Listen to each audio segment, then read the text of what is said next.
Okay, we have that locked and loaded. Let's just go ahead and go over to here. I wonder if I can get a Guardian in game.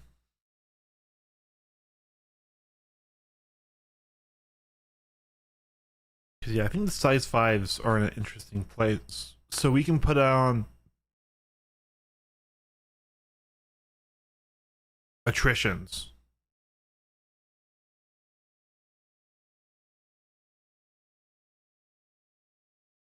I think a Guardian with attritions will be good. Can I buy a Guardian at Lorville?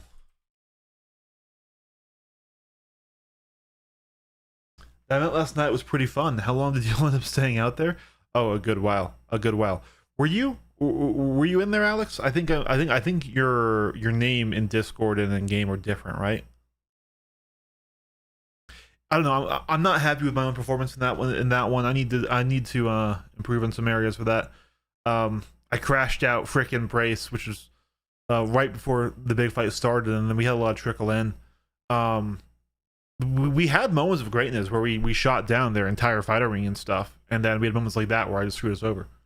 Your trunks, okay, okay. I was trying to find you around in there. All right, no, that makes sense. That makes sense, man. Okay,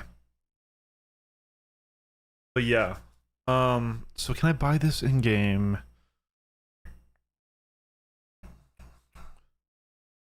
I don't think it'll be as good as the Meteor is, but it might be a different way to run it. Am I stupid? Am I looking in the wrong place?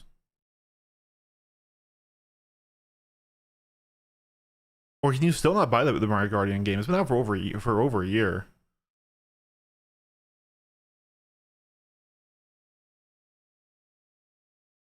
New deal. Okay. We'll go there. Cool.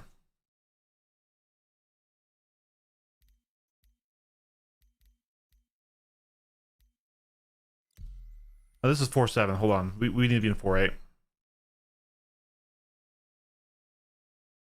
Here we go.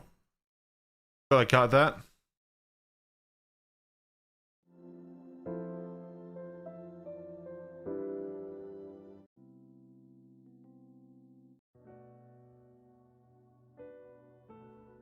There we go. Yeah. So also, what I might do once we get some more viewers coming up here is I was actually asked by Journey John, who's another PvP YouTuber and one of my friends who I greatly respect, to yeah, you can buy the Percy. It's like what like 38, 37 mil? Yeah. That's sick. I was asked by Journey John to review one of his videos on the armor systems. We might do that live.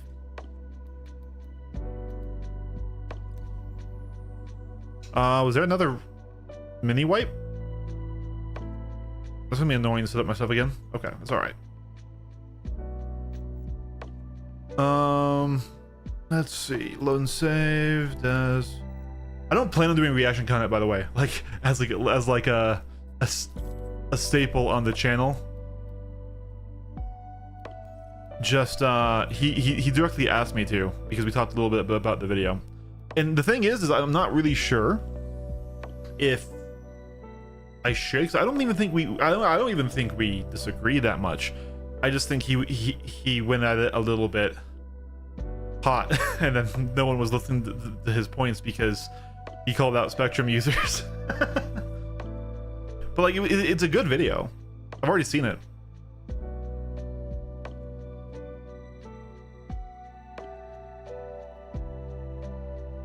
Because like the armor is such in a strange place to balance, and they really need to design weaponry around it. And I think the modular weapons system that they've designed versus the checks that they've designed kind of don't work anymore. It's like the whole change that they did to armor last time was they didn't want two heavy fighters unable to damage each other, or a light fighter or medium fighter to not be able to damage a heavy fighter. And then they nerfed a lot of other things down with them. And now they raised everything above the heavy fighter category up again due to the pushback, the reception of that. Oh, hold on. I'm being lit up.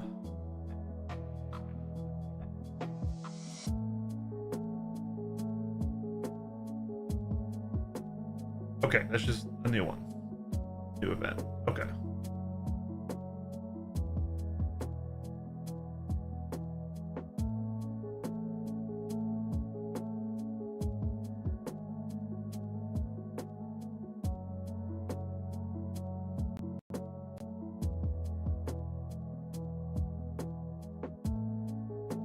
Because yeah, we have a little bit of time. We have about 2 hours for this stream. Hey, you're right. Good to see you, Kim, man.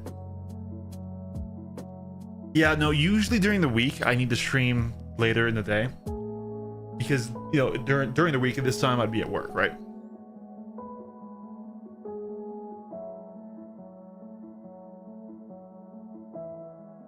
How have you been, dude?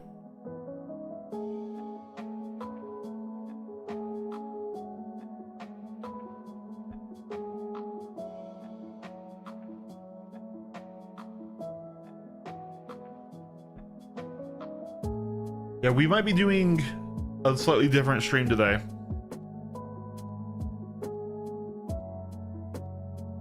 Personally, I like the idea of armor stripping. That makes the Ares and ships with torps size 5 and up have a roll to strip armor. I just then come in and aid in doing damage. Yeah. Armor stripping, I think, is a cool mechanic. I just... Obviously... Okay, let me quantify that. I don't think the changes they've done recently are necessarily bad in idea or in concept.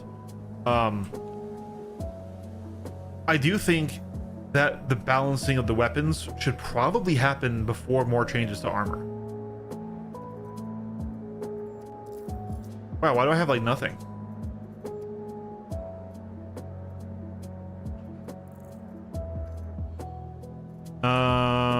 This is weird.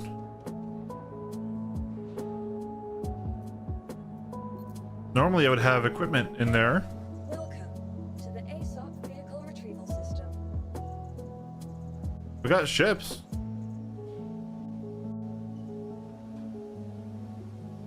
Why do I have nothing in my home location?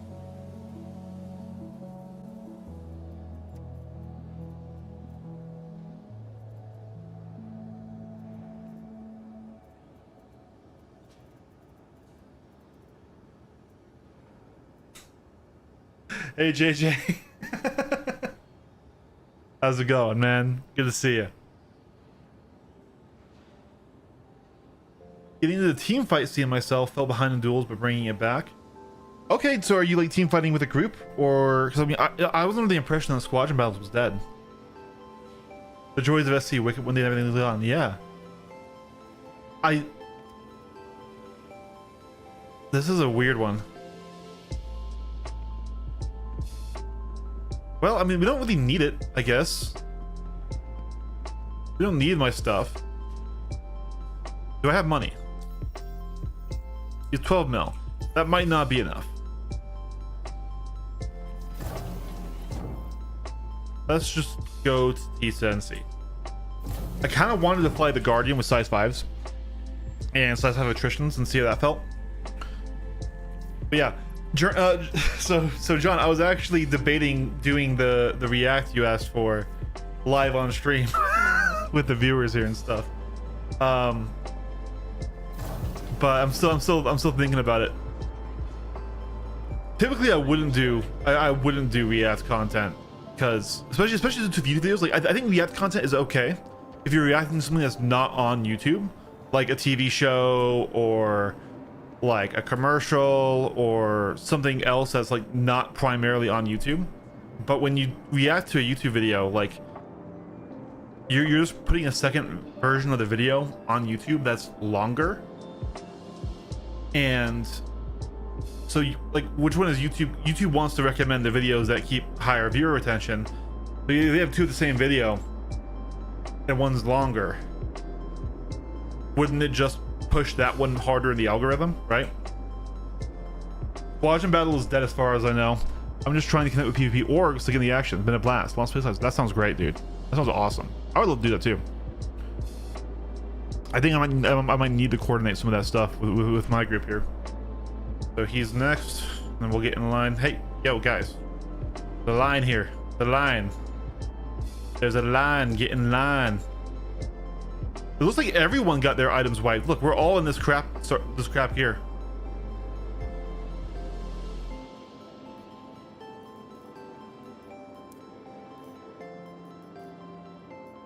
Fury. Guardian. Hey, we can buy the Guardian. And I do want the base Guardian. Yeah, so like, obviously, since you asked me to and stuff, things like I would, you know, I'm interested in doing it. I think it'd be a good video, and I think your video was a good video. I just think people got caught up on, like, I don't think people want to think too hard, really, about what the changes do holistically. There are a lot of people, I think, who are really, really stuck on how dominant fighters have been, and they're really tired of that. The ships that they like haven't been good, and fighters have been good. So any change that in their mind makes fighters worse is good. Like, so many people were defending 4.7's armor changes like dramatically, saying it fixed light fighter meta, which just never happened. But I think it's just their perception of it did, you know, like, 'cause these aren't people who spend a lot of time in PvP. And like, especially if you were just doing PvE contests, like I said in there, you went from having a ship that kind of sucked in the heavy fighters to a ship that was now immune to all these NPC weaponry and could now just launch through it, and you think, oh yeah, this is it, this is great. What is your take on fast travel? Personally, I like a fast travel system in spaceports between major cities that costs UEC for a ticket and just a quick load screen fade to black teleport. I think fast travel already exists in Star Citizen. And for us to fight against more ways of convenience in this game is a little silly. Now, the fast travel system isn't necessarily good, but you can always return to your home location. You can always backspace, go to a location, get a new ship, and you can always, you know, especially if you set your home mindfully, you can have a central place to return to quickly from anywhere, right? However, my worries with fast travel, especially with a teleport to party leader function, is that without substantial cost or risk, that it can be easily abused. What I don't want to do is to say, I pull a, you know, I'm with my org, we're running piracy or whatever. We pull out a Idris in the snare, and we start attacking him, and this Idris is solo crewed, and then in 2 seconds all the turrets are manned because his entire org teleported to him mid-combat.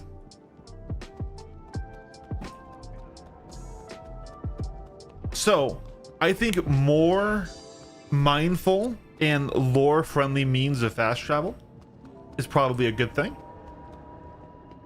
but there should be consequences to doing it, right? So I don't think you should be able to fast travel in your ship with your ship to another location instantaneously. If you're in a ship, you should fly there.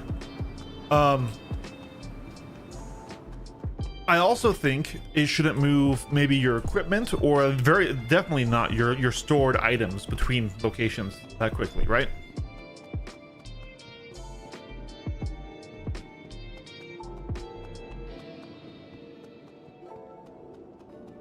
Yeah.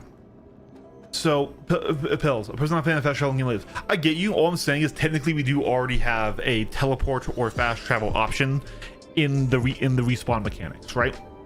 Especially because we can choose our respawn location and our recall location. We can get, I need to buy 2. We can get to those things. So I think it'd be good just to get from the hub city to the spaceport, and then we get another faster. Exactly. Well, here's the thing, guys. As much as it pains me and a lot of people who back the game, Star Citizen is not really a sim anymore. It's an MMO now. Now, I'm not saying that to like say get in line, we're gonna do all these MMO features, but it's changed in scope from where it originally was. So fast travel, if done lore correct and in verse, I think is fine. We already have part of that in the regen system, okay? So here's what I think. This is probably not a very good idea. I am one man. I'm not a very smart man. But if I was to do fast travel in Star Citizen, what I would do is you go to a medical center on a location, and you buy a ready clone. Did that thing just drift? It did just drift. So by that I mean I fly from Lorville to Microtech. I go down to Brentworth Care Center and I say, hey, I want to buy a ready clone in this location. Please clone me here. And then if I want to go to Microtech, I can change from my body to that clone and kill my current body. You can do that at various locations. If you don't want to kill your current body, then maybe we say, okay,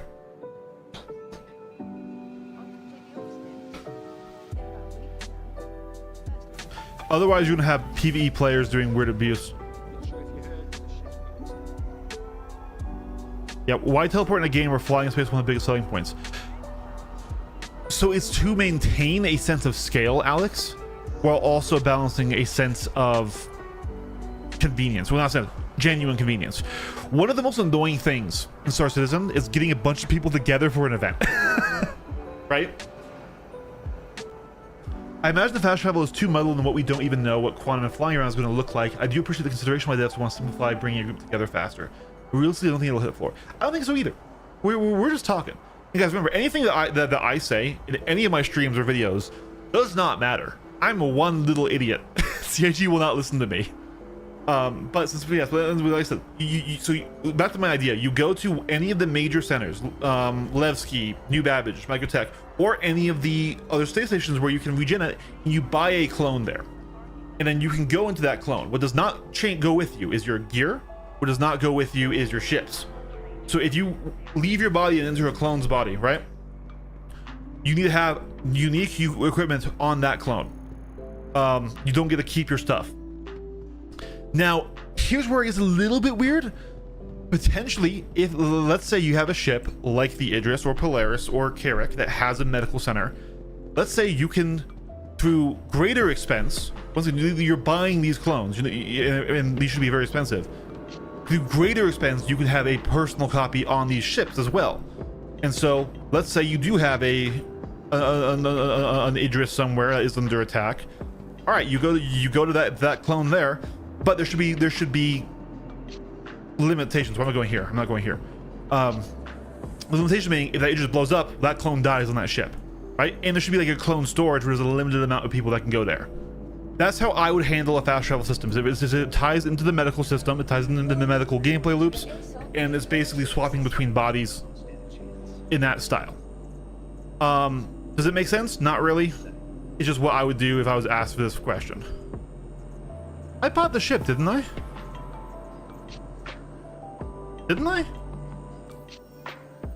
It didn't go.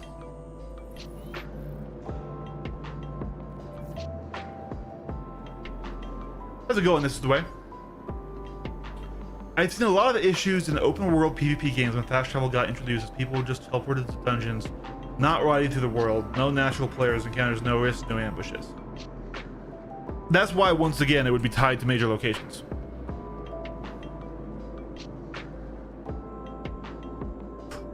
All I'm saying right now is instead of it doesn't move your ship, it doesn't move your equipment, it doesn't move your cargo.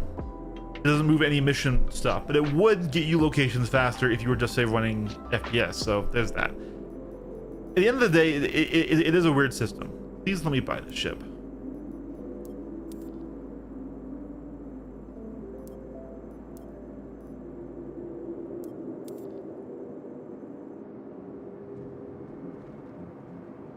Not sure CIG or Chris wants that lore. Well, they've already expressed desire to have a fast travel system and a teleport to leader function, right?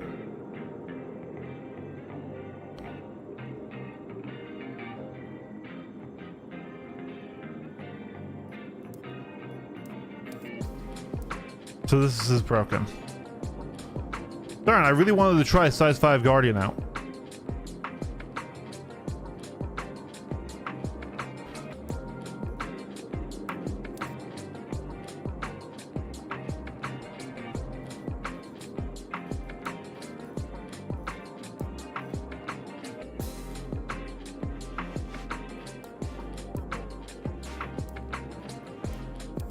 Yeah, darn.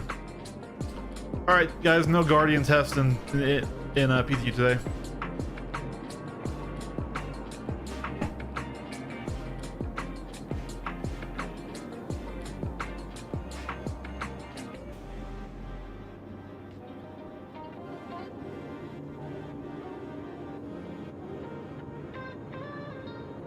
Yeah, I don't ever see there being enough Starliner pilots and who want to play Starliner Sim at all times, right?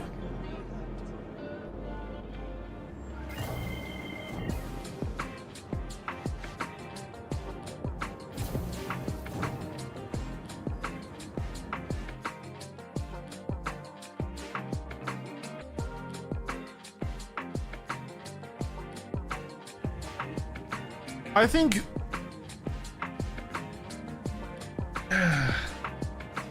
well, man, yeah, it's maybe more of an NPC system, I guess, but I mean, let's already look at their transit system that they have in the game right now, right?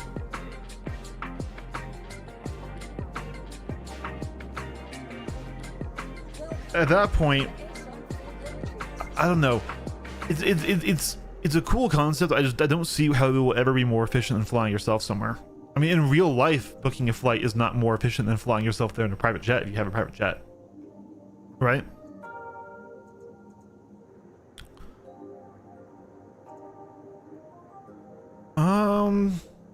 Talon. We could try. We could try out the Talon. Your vehicle has been moved to our That could be fun to try.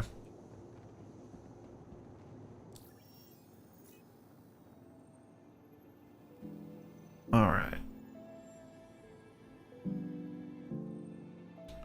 So why can't I change the weaponry? We have weaponry here.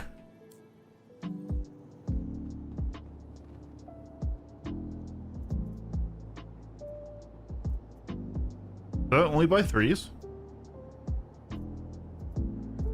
Just where else would have bought 4s? Last time. Oh well, inventory's fucky wucky. That's on me. I don't want to go back to the commercial hub.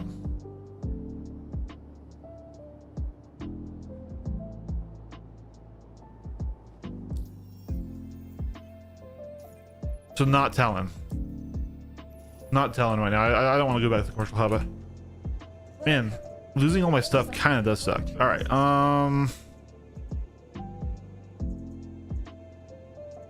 You know what? Screw it. I haven't seen the gold standard yet, so let's just look at the gold standard. Let's do something here while we're talking.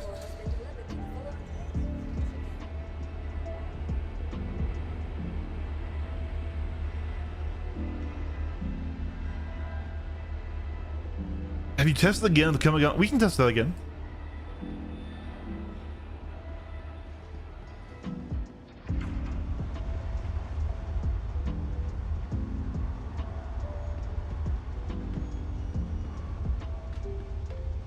I think what we need to realize, though, as a community, is while Star Citizen is still going to be an immersive, focused game. Why are my hands like that? I think we have left the idea of a full fidelity sim a long time ago. I mean, we were gonna have full fidelity cockpits.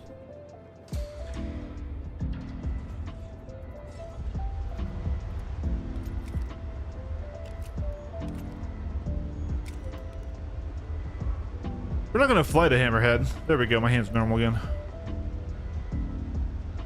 I don't like the Hammerhead as a ship. I'm gonna say it.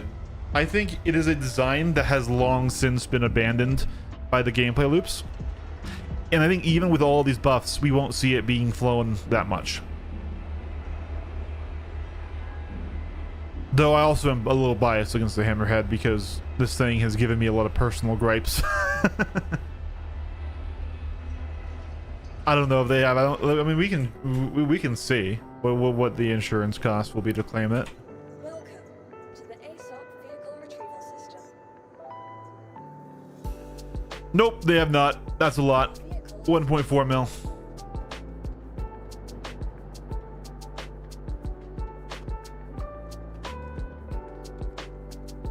It's just the idea of a ship for anti-fighters exclusively now.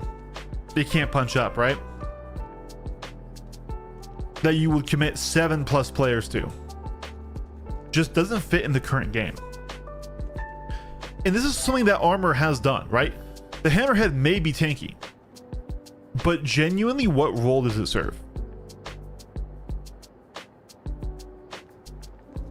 You're committing, so with AI crew members, it makes more sense. With AI blade turrets, it makes way more sense. But right now in the current game, and of course you guys know my opinion on the blades and everything, you're committing so many players to a single ship that is slow, that can't really push anything, that can really only act defensively, and now can't punch up into larger ships because the size 4s are hard capped, right? With armor.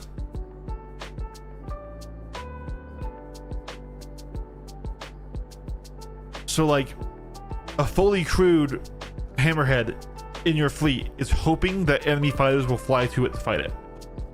It's too slow to push them, and sure, if it sits right next to an Idris, cool, it can defend the Idris, but we're not going to be attacking Idrises anymore anyways, right? And fighters. So I just think the game has kind of left the Hammerhead behind. Now, if all of these were remote turrets, you can put blades in them, that's a different story. Then you're committing 1 or 2 or 3 players to it. Okay, so here's the new button. Let's just go in from here.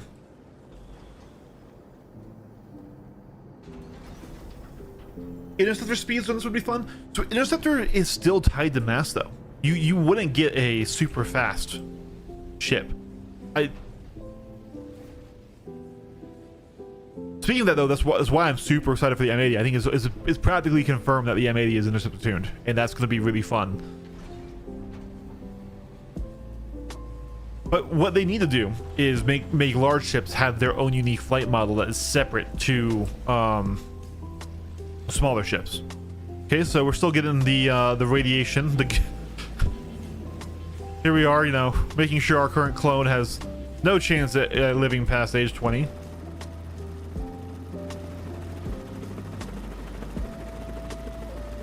Haven't been on Hammerhead in a long time.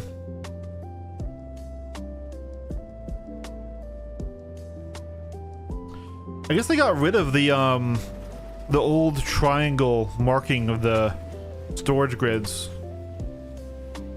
I kind of liked it. It kind of felt very cool that this was the magnetized grid. It's dark in here, isn't it? Is it because it's powered off? Yep, so...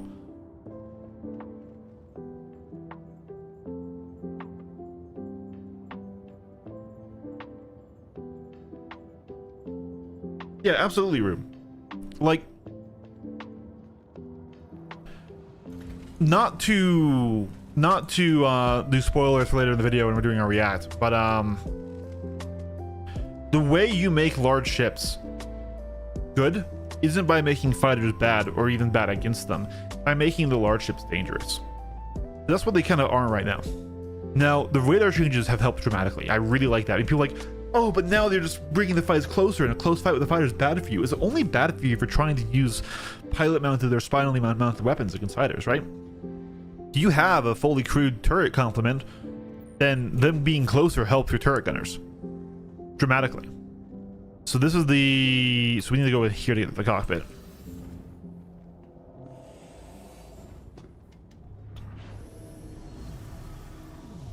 And this should be the pilot seat. Yep. But like, turrets have been so bad for so long that nobody wants to run turrets anymore. Like, the novelty is worn off. Okay. Still have 3 MFDs. Are these different than they used to be? Interesting. It's a really busy... like, look, your radar is right in your advanced HUD's frickin' degree compass up here. That's not good. I guess this is a ship you wouldn't fly advanced HUD on because it's not going to be pulling hard G's or anything in it, but man. No, it's still there.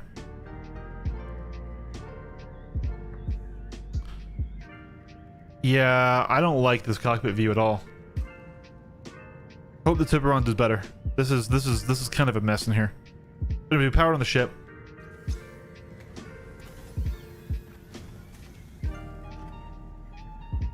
Well, yes and no. That is a good point. And especially close fights in fighters were absolutely the meta, right? That's what, like, genuinely, and I'm gonna say this again. The radar changes, in my opinion, were genius. They were some of the best changes that CG has ever made, because they fixed the issue of range cutting large ships that have turret gunners, and just being able to be so small and evasive that you can hit them, they can't hit you, while still not removing the weapons capability to do that. So if you can raw aim with your Mark 1 eyeball, you can still do that. And it also helped newer pilots in dogfights with other ships. We gotta get up there somehow.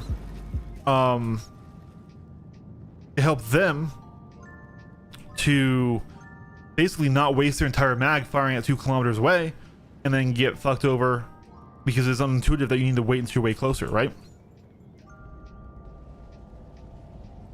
So I really like the radar changes, but you wouldn't want to get close to a crude hammerhead ever. The old way you would defeat the crude hammerhead is you would sit at around 1800 meters and you would just fucking hit it with CS until it died, right? You can't do that anymore. Okay, so that's the hammerhead rework. It's still way too dark inside. Like, this would be depressing as fuck to work on this ship, IRL. Yeah, so the way we fix the balance though is we need ships to be lethal, right? It should be dangerous to attack another ship of any size. It should be different dangers, right? But it should be dangerous.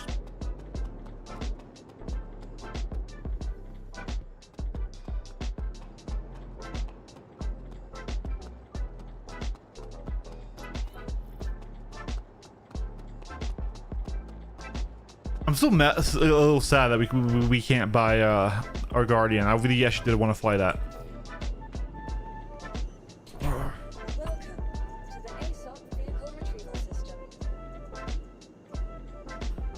I guess let's pull back out the Meteor. We had it set up. 1.7 mil down the drain. To our storage facility. Your vehicle has been delivered to the following location.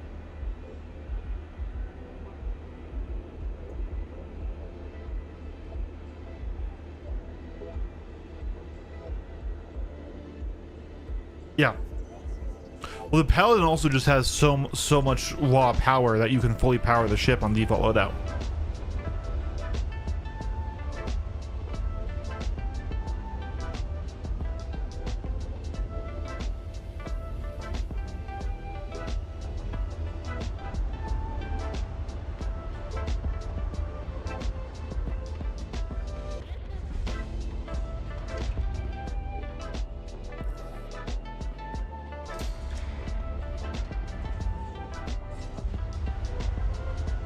What do you mean not anymore? Welcome to the ASOP vehicle retrieval system. I'm pretty sure you can. It's got 3. Storage facility. Are you sure? Your vehicle has been moved to our storage facility.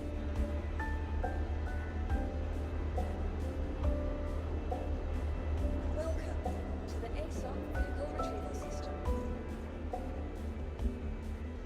Hammerhead still have 2 size 3 shields. Has been moved to our storage facility.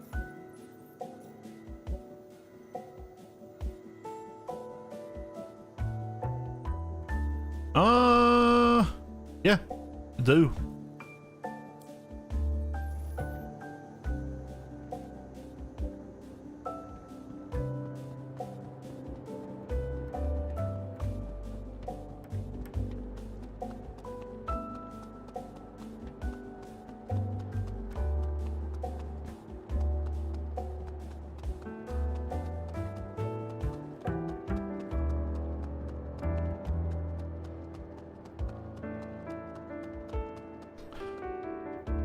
Ooh, you know what? I have a question.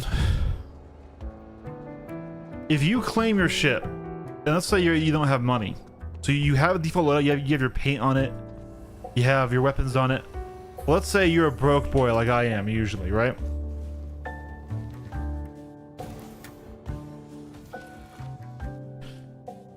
If you claim your ship right now, and then you claim a default version of it, does it delete the save the loadout version? Do you lose that?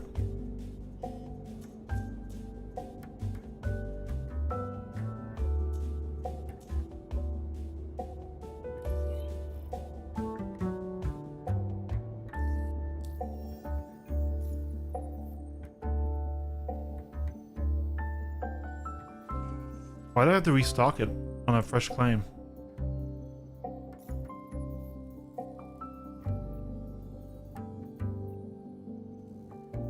Gilly's number 7 for the hammerhead. Let's go test this.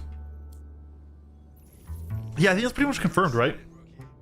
This is the lesson where you get to take on a Corvette, complete with escort ships.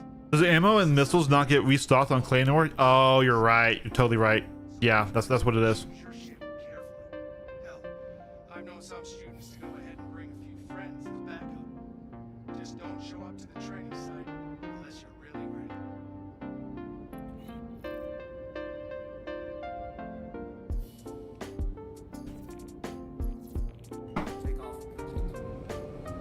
All right, we're gonna test out this mission, but then I'm probably going to watch JJ's video and react to it like he wanted me to. Just with the understanding, guys, that we're not gonna be doing react content a whole heck of a lot on the channel. This is because he asked me to talk about it, because he was getting a lot of negative feedback, just like how I got on my first video on armor. And then that might go on the YouTube.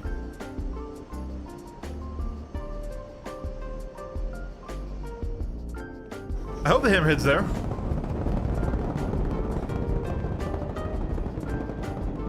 I doubt I'll be able to kill it, but I do want to see if I could potentially land the shot.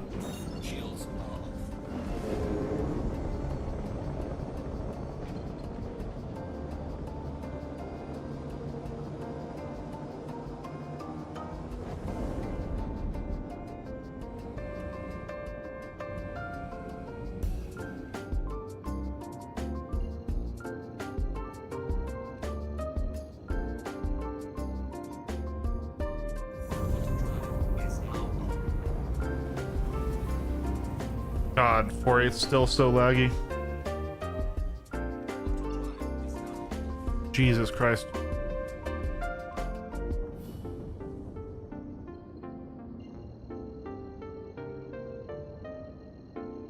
You're right.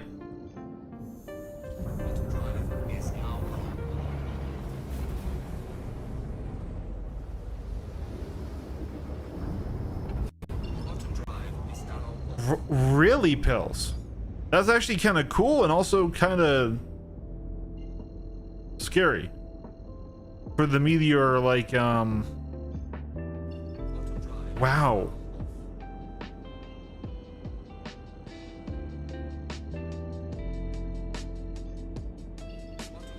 Okay, it does not want me to jump there.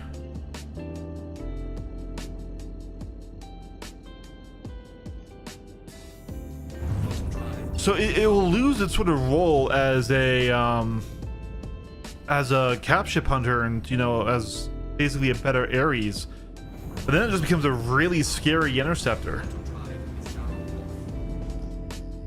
Honestly, scarier than the Buck. I mean, maybe its size and fragility still win out against it, but I mean, having mono pips, 2 size 5s and size 3s is a little wild. No, Ion is not good. The Ares needs help dramatically. Yeah, no hammerhead.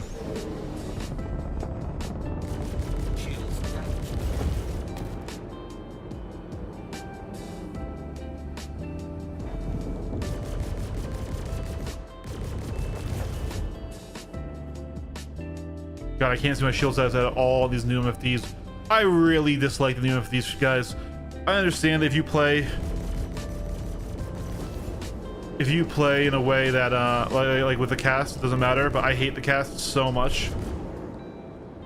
Ooh. well as fuel. Oh, I know what's going on. Hold on. I know what's going on. All my controls are at 70 sat.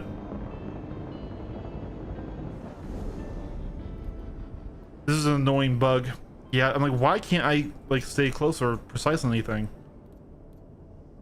I have no idea why the PTU does this to me. There we go.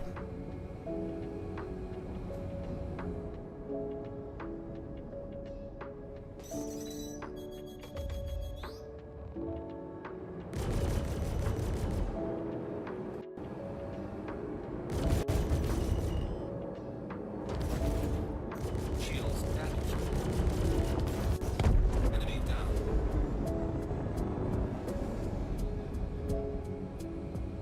I was like, why am I over-rolling so much? And yeah, that's exactly why.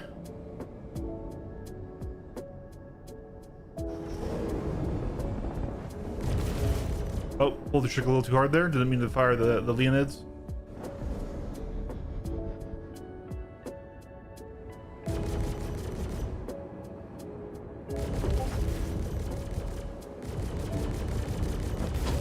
Enemy down.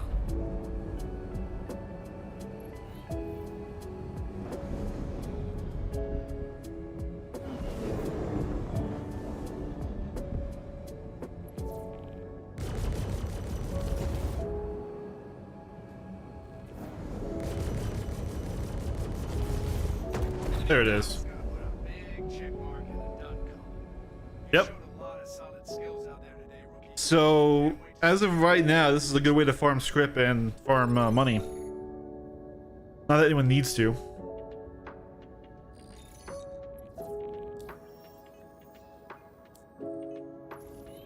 Yeah, so right now, the Meteor is the better Ion in every way. And it's the better Inferno, too. The Ares, Ion, and Inferno don't really have a place anymore. I am new and don't beg. I didn't beg either, but I'm a streamer, so somebody saw I needed money. I think it was Marcus, and he sent me money. I really do like the Meteor is growing on me, guys. It's still not my favorite looking ship, but like it's got a teal skin. Teal's my favorite color. It's got an interior for some use. It's not like it's cargo gridded, but I can still throw components up there. We confirmed that. It gives me as a solo the ability to punch up against ships with these Leonids, and it's still got a decent gun platform. I want to get more PvP against fighters in it because they will struggle there. But I mean, I'm really liking the Meteor.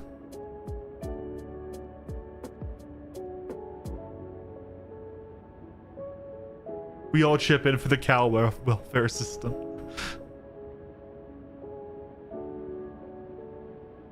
All right, so let's really quick turn on coupled mode.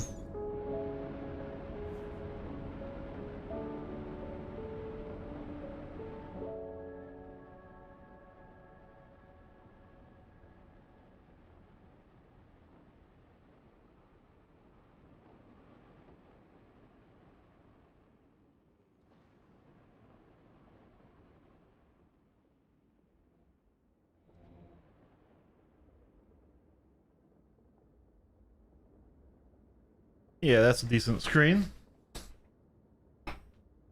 All right.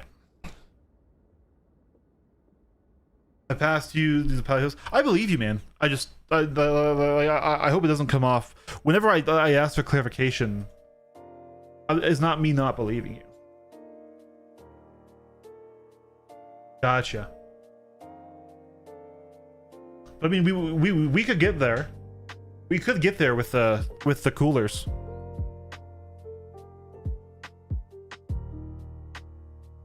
Got you. I see what you're saying. Yeah. But yeah, anyways, so chat. If you guys don't want to stick around and watch this, I totally understand. I'm gonna do something a little bit weird, a little bit cray-cray, that I'm not planning on making a normal thing on this channel. I was asked by Journey John to react to and watch his video on armor, and I decided to do it on stream. So, hi YouTube. This is, if this ends up good, this is gonna go over there. But he got a lot of criticism and a lot of pushback against this video. I've already seen parts of it. I haven't watched it all the way through, but he was getting a lot of negative comments from people on this, and I think it's because there's a lot of people who don't really fully think through the whole things. And of course, also there's always the argument that none of these changes are permanent. They're all iterative. This will change again in Maelstrom and stuff like that. But he asked me to react to his video, and so we're gonna do that. So we're gonna pull it up here. I'm gonna turn off my music, and we're gonna go over here. So this is the video. New armor changes, is higher damage threshold good? Star Citizen PTU. So his he's doing a thumbnail like I do, where it's very confrontational. You are wrong about armor. And while this is great for getting clicks, as we see, you know, he's got a lot of more views on this video than his most recent video. This also does like set the tone going into it, that like, oh yeah, someone's going to join in on this, and they're already calling me wrong, right? So I get it though. It's good for clicks. Whoa, looks like you're backing up a bit here. We're going to cut out the part with the ad. Hey, what's going on, JJ Crew? With the latest PTU patch, which was released over this weekend, we got major changes to armor. Looking at Spectrum, it looks like a ton of users are extremely happy about these changes. They're stating that light fighter pilots are complaining Just want to up the quality a bit. about not being able to solo Idrises. Fighters aren't designed to fight capitals, and they can finally fill their intended role. The Hammer. Yeah, so this is being thrown around a lot, and this is really just a moving of the goalposts of the age-old argument of what fighters should or shouldn't be able to fight. But yeah, people are saying that the light fighter mafia or fighter pilots were crying about not being able to attack larger ships. This is a common thing. You see it everywhere. And while some people might be doing it, in general, no. We're more worried about the balance of just the game as it is that we exist in, right? You know, changes to armor, changes to weapons, they affect the entire breadth of the game, not just fighter versus capital. They affect everything. Head will actually be viable for fighting fighters, and a bunch of other baseless claims actually be. Let's go back a bit. And they can finally fill their intended role.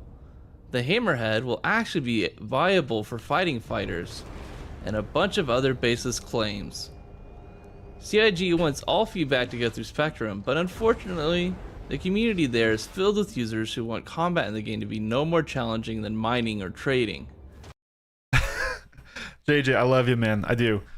I can see why this video is getting a lot of pushback, though. And whenever anyone talks about it, you know, everyone has their own beliefs and opinions. And oftentimes the PvPers, when we do chat, we're frustrated and you're frustrated. And like, there's a lot of emotions. Like, we put a lot of time and effort into learning the game really well because we're fighting in PvP, which requires a higher level of investment than PvE or more casually playing it does. So we have invested interest in the game to feel good and play good and do well, right? The more casual players, the players who don't fly fighters or who don't like anyone who flies fighters, they just see it as you want your past investment, your past experience to stay static and to continue moving forward. And that's never really the case. I think everyone wants a more balanced game. It's just oftentimes there are, especially on the other side, people who don't like the fighter metas and stuff, which I'm not saying I like it, but I'm saying that the people who are really vocally against fighter pilots and fighter players, I think there's a good portion of them that have only ever been on the negative receiving side of things, right? Like, they've only ever been ganked, or they've only ever been attacked in an executive hangar or pirated, and they've only ever lost. And so for them, any change that makes a light fighter worse is a good change, because they're tired of their expensive ship that they spent a lot of money on losing to fighters, which I get that. But that doesn't necessarily mean that these changes are going to be good for the whole point of the game. And I think that's what John is saying here by saying baseless claims that the Hammerhead will be good, because the Hammerhead still has core fundamental issues. There are still core fundamental issues in flight besides armor That's why these ships aren't good. They claim to know what tools people should be using for different engagements, and are perfectly fine with ships like the Constellation not being able to engage with ships of the same class with the default loadout. Constellation, yeah, that's true, right? Yeah, so right now in 4.8, the Constellation has energy deflection of 110, and the Galderine does 98. So if you don't upgrade your weapons, you can't damage. Yeah, this is the same issue that they had with heavy fighters, right? Like, this is the whole reason why they nerfed the heavy fighters, is because heavy fighters' default loadouts couldn't shoot each other, and now they have this same thing going on with the larger ships. Yeah. Ooh. Wait, hold on. Not only that, not only can two constellations not damage each other, let's say that we had two constellations fighting that were fully crewed. So two turret gunners, an engineer, maybe somebody in the snub fighter. Even with the right weapons, let's say even if the constellations did go up to attritions, only the pilots have any say in that fight. Until armor is stripped, right? Those size 3 turret guns can't do anything. The snub certainly can't do anything. The Merlin.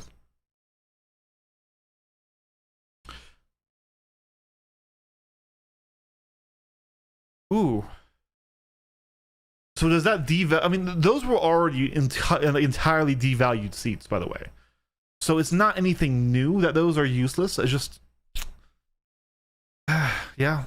They want to be protected against fighters and not to have to make any effort to keep themselves alive, outside of just bringing the bigger ship. Let's hear that again. Make any effort to keep themselves. They want to be protected against fighters and not to have to make any effort to keep themselves alive, outside of just bringing the bigger ship.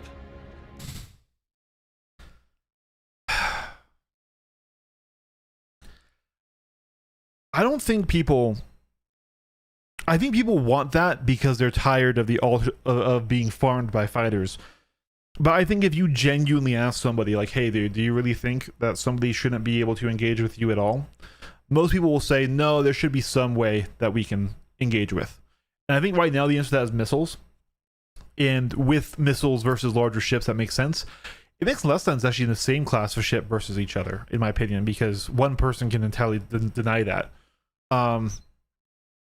So there are certainly people out there who are so tired of the current meta that they will say, yep, I want a fighter to literally only fight another fighter and never touch me because I'm in my more expensive ship. That exists, but I think that's the minority.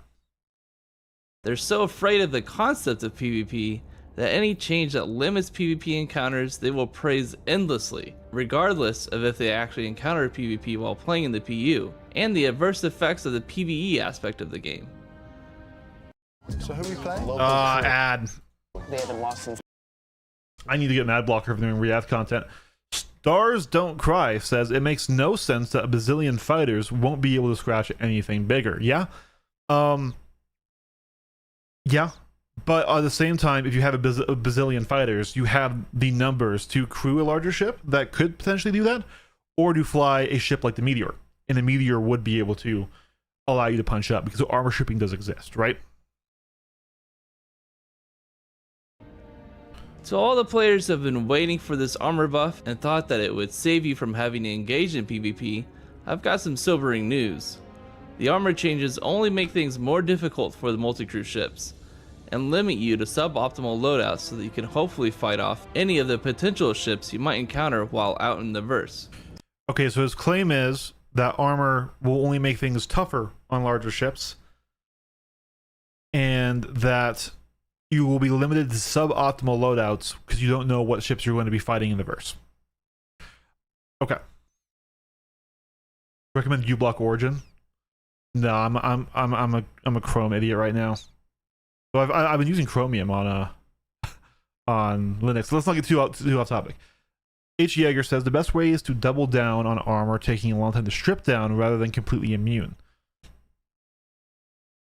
Yeager, so the quantuming out thing has always existed, unless you're in Atmo, and even then, it depends on the ship you're in, right? I don't think we should put quantuming out as the escape method for these ships. So once again, just to reiterate, you know, you're saying that if we just say, hey, we're just going to give you a massive armor HP pool and then allow more shots to strip it, I think that's what you're saying, right? Yeah. No complete immunity, but there's a long time to strip it so people can run and get out. The issue with that is we have ships that stat-wise are just completely better than you. And we have ships that turn off quantum. If you're caught in a intersection field, there's nothing you can do if you're in a large ship, right? So once again, you know, we go over here to the compare. We go to the Mantis. We go to a Star Lancer, something that doesn't have PDCs. But let's say you're running cargo. We go over here to the summary chart. Okay, this is how the ships fly. There's nothing it has. These larger ships have no advantage. They have nothing to actually get them out of this. And so at that point, you just die slow. And what we don't want is we don't want a system that still has fighter metas, but either you can't engage it or you just die slow. The solution would be to make larger ships worthwhile to crew, fun to crew, and when crewed, genuine threats to individual ships.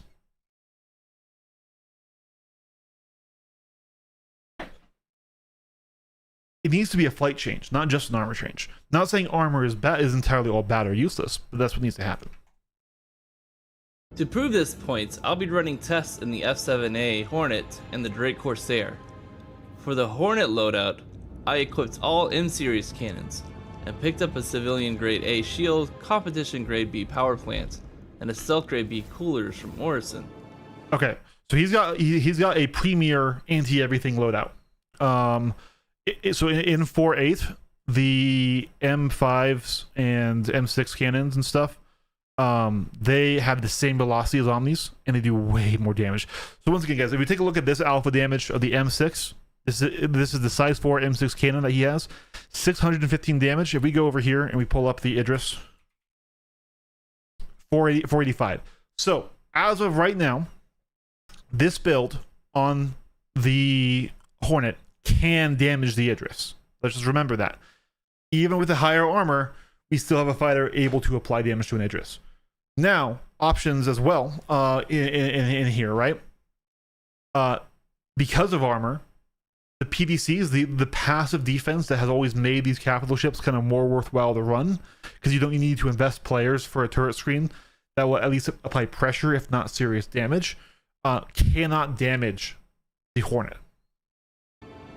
With the weapon velocity variance being limited to 1,000 and 1,500 meters per second, this means that the cannons have become more viable to use for PvE encounters, but still wouldn't be recommended for fighting experienced fighter pilots in PvP. Though most players in the PU are not experienced, it will likely still function for a lot of encounters while equipped to a fighter. Yeah, so this is just a fact, and anyone who gets upset about this, the game itself, playing the game itself, doesn't teach you how to fly it well. You need to seek out training with PvP groups or with skilled pilots who understand 6th degree of freedom flight, because none of the tutorials in the game teach you about the advanced ways of flight, and you can kill the AI who don't fly well. The AI do not fly well. They fly very bad for 6th degree of freedom fighters. With very low skill, you can kill and win and defeat the AI, but you won't be able to defeat a player. And so most people who just play the game and who never pursue training, which is the vast majority of the player base, will still lose to a loadout like this. Even if they have a CF loadout, they'll still lose to this because they won't understand the binary circle or knife fighting or how to use boosts or how speed walls work. The increased maneuverability of the fighter means you can make up for the lack of velocity with the slower cannons by closing distance while flying evasively, and then maneuver into a position where the least amount of turrets can fire back at you. Then you just hold position until the target is taken out. Of course, using cannons is a suboptimal loadout for fighters, but in the PU, you can never know exactly what ships you'll be encountering, so you have to be equipped to deal with a variety of ships, rather than specific classes. Yeah, so it is, even in PvE missions, especially if you haven't run the mission before, you don't know what ships are going to the field And this is why I say, hey guys, by making repeaters too bad and by having deflection values too high, you're not creating choice. What you are doing is you're basically saying, hey, you run cannons or you run the risk of not being able to complete your mission. Now, in a group environment, in an org environment, this is a remedied solution. You can simply have 3 guys running anti-fighter weapons, and they're your best pilots, and then your worst pilots, all of them run cannons, and they deal with the slower, easier to hit stuff, the bigger stuff. But we need to remember that the game is still mostly played solo. It's primarily played solo. And I'm not necessarily saying that they shouldn't incentivize group gameplay, but this is a pretty severe balance difference that anyone in a group can have the optimal loadouts for every situation, and anyone running solo can't. Especially if that group is someone like Shadow Moses, Avenger Squadron, 388. It's rough. Would a shield system based on burst DPS work instead of alpha? Can you explain what you mean a little bit more by that, Rube, and then I'll address it? I'm not quite sure what you're envisioning there. Tallyfern, can we have a link to the video, please? Absolutely. This is Journey John's latest video. This is new armor changes, is higher damage threshold good, start citizen PTU. And this is going to be, hold on. I'm going to cut this down and make a video out of it later here too. Boop. Let's see if this works. That should work. Also, just Talifern, just to clarify, Journey John is a friend of mine, and he specifically asked me to react to this video. I normally wouldn't react to someone's video if it's a YouTube video on stream or on YouTube, because react content on YouTube of YouTube content is kind of not always morally okay. But he asked me to.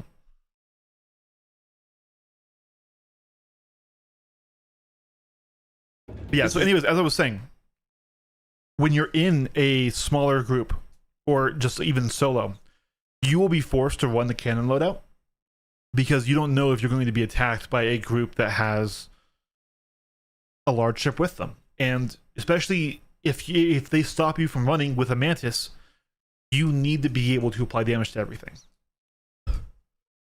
Or arguably just the Mantis, but you know, realistically, if you get cut out by a group, even if you're a really, really good pilot, you're dead. It never feels good to have a no-win scenario, though.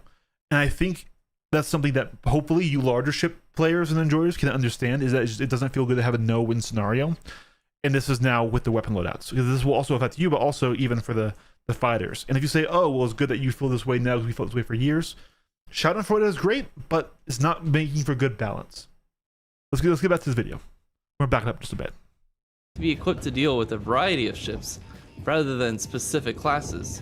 This is especially true while flying solo, as no one else can assist you with smaller or larger ships. He said it, yep. People claim that armor thresholds and introducing limits to what ships can fight each other promotes a rock, paper, scissors style of gameplay that CIG is looking to achieve in Star Citizen. However, this couldn't be further from reality. For starters, just because a Gladius could spend an hour shooting at an Idris to kill it, doesn't mean anyone would actually take the time to do so. It's not worth the time investment.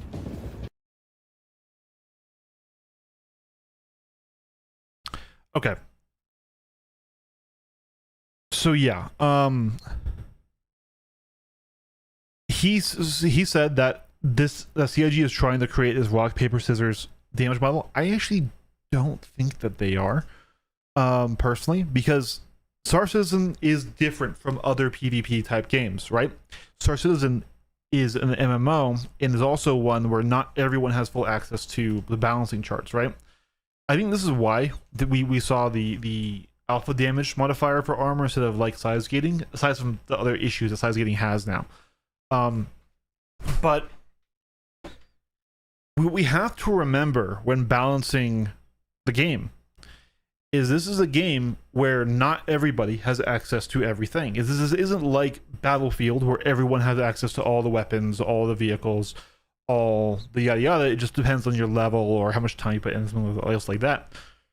There are plenty of people who have never owned and never will own a Gladius. They just don't want one, right? There's plenty of people who have never owned and who will never own a mole, who have never owned or will never own a Hull C. And that goes for any other version of the combat ship classes. Doing a rock, paper, scissors style of game like that, when somebody might only have scissors, doesn't really work. And it should be okay for somebody who buys into the game and they buy with the package with the arrow to have some limits on their account.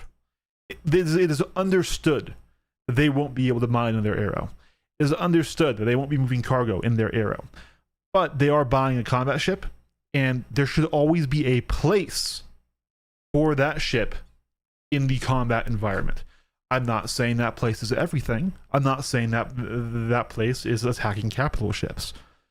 But that one and only ship that they own that's a combat ship should have relevancy to the combat experience. Which is why they can't ever do a true rock, paper, scissors system. It sounds great, but once again, this isn't Battlefield. This isn't PlanetSide. This isn't any of these pure PvP games. Even without damage thresholds, the Gladius was never a legitimate threat to an Idris, and a solo Idris is... Enough of them were, though. Enough of them were. But no one ever talks about the group dynamics. They always say, oh, a solo light fighter, which of course was true. A solo light fighter was never a serious threat to an Idris. It would definitely annoy them and get them to leave. That worked. But in mass groups, they were. But here's the thing, in mass groups, they still are. Like, that's still a thing. certainly not a threat to a Gladius. 2 Idrises though, and you might have been able to get lucky with the railgun. Yeah. Now, if I'm flying a fighter and its loadout is not equipped to deal with, say, a hammerhead, I'm just not going to engage with it. The hammerhead also has no ability to engage with any fighters that aren't interested in fighting it. Yeah, this is a really good point, and I think people often forget this, is that, like I said, flight is still the key aspect of why fighters always do good. They're just very good at flight, right? The hammerhead now, yes, is very dangerous to fighters, and fighters can't damage it. I'm actually not sure if any of the size 3 weapons can now damage the hammerhead from, like, say, a Gladius or an arrow. But the Gladius doesn't have the ability, the hammerhead doesn't have the ability to push the fight. It is purely defensive. And let's also just be real here, without AI blades and without AI NPC crewmates, are you actually going to fully crew a hammerhead that can only defend the location? It will be good wherever you put it. That's true. But, like, it can't punch up anymore. The hammerhead now can also, it's limited by its size for weapons, so it can't punch up against Idrises or Perseus or Polaris now. And you're giving 7 players whose only job is to hold 1 point in space that's approximately 1,600 meters wide. That moves very slowly. It's still not really worth it to crew the hammerhead. You would still be better off with each of those players in a Hornet, because you still get size 4 weapons, you still get other weapons that can affect other things, and they can fly to and affect other areas of space independently and chase and maintain threat against targets. That you just don't have it in the hammerhead. It's too slow. The paladin kind of has the same issue where it's simply too slow to be a threat to fighters, because fighters can just leave it. And now, sure, there are scenarios where, like, okay, kill, but if that area is the goal, like, let's say SPK, let's say you have org members clearing the crimes of the SPK, and you're keeping large ships away from it, or you're keeping ships away from it. Okay, the hammerhead has a place there, assuming SPK doesn't shoot it down, of course. But then there's nothing stopping any bounty hunting group from just bringing in a large ship that you can't deal with and doing the same thing to you, just flying up there, and you can't hurt it, right? So, if anything, now that the size 4 guns can't damage the larger ships, the hammerhead has even less utility than before. Because at least then, if you had a fully crewed hammerhead and you did fly up to the underside of an Idris, you could still put some hurt on it. It wouldn't be ideal. The hammerhead has never been the ideal answer to a question, which is really sad. because a lot of people really like the Hammerhead, but it's kind of a ship that doesn't have a niche anymore. This is not a rock, paper, scissors situation. This is essentially both players choosing rock and neither having a way of interacting with each other. The Spectrum user would praise this as they essentially get off scot-free and it makes the game less of a challenge, but this does not make for exciting gameplay. If anything, it lessens a potential gameplay experience. I don't think that's entirely fair, JJ. People are tired of feeling like they were always the paper to fighter scissors, no matter what ship they flew, right? So now that they're both rock, they feel, okay, hey, finally, I'm not going to be just simply controlled with it. I'm not necessarily sure it's about making the game easier, as it is a feeling of generalized frustration over the years of how good fighters had it until now. And realistically, fighters still have it good. This doesn't fix fighters, guys. But in their perception of it, where they okay, hey, we're finally here. Even if that perception isn't true, if it brings them relief to how they've been to an issue that they've had with the game, that's why they're feeling this way. It's not necessarily that they want the game to be easier. It's that they are so tired of being absolutely dog walked by fighters every time that they get into a fight, and they want to feel the sense of power that comes from having a large ship. A large ship kind of should be, when fully crewed, a power trip, but it's never really been that way. And so I think that's a more fair answer to that. On the other hand, if I'm flying a ship like this F-7A Hornet, all the armor threshold is really doing is forcing me to use the M-series cannon so that I can Real talk, does Johnny John actually defeat this Polaris here? The full AI Polaris is annoying to fight. fight off whatever I might encounter while running missions or engaging in PvP. Essentially, the game is forcing me to fly a suboptimal loadout because of the design of the game. It's also not preventing me from fighting anything except maybe an Idris. I can still damage any other ship in the game with the size 4 M-series cannons. I just can't optimize my loadout for what the F-7A is good at, which is fighting other fighters. Okay, so this is the point. This is the point where a lot of people got angry, where he says he can't optimize this fighter for fighting other fighters. And a lot of people think, no, this isn't an issue. This is a choice you're making. Because you cannot be certain what you are going to fight in the PU, whether it's in missions or whether it's in PvP, primarily PvP. You are forced to bring weapons that can damage the most things that your weapon class can bring, especially if you're playing alone. Let me reiterate that. If you are playing alone and you are going into a fight that you don't know what the enemy will bring, you are forced to assume the worst and bring cannons down. In the old systems, before damage threshold, or when you could have mixed builds, right? You could still bring your repeaters and just understand you're doing way less damage than the cannons will do, but at least you won't be toothless. When you make the repeaters too bad to where they can't provide your role, they lose their value. Now, once again, if you're in a group, you can take that trade. If you're solo, you can't. If you're in a group, you can have some of your guys wearing with the optimal fighter loadout and some of your guys with the optimal anti-large ship loadout. But when you're solo or in a small group, that equation changes, right? Let's just remove fighters from the equation. Let's say you're in a Mercury Star Runner. You have 2 people with you. All right? By default, you have Panthers. So you can deal with attacking fighters okay-ish. You know, you're going to be able to shoot and hit them. What if you get attacked by a Connie? How many of your guns are you going to give up for cannons to deal with the Connie? These changes punish individual play a lot more than they punish group play. Because the answer to that is saying, hey guys, don't win the same ship.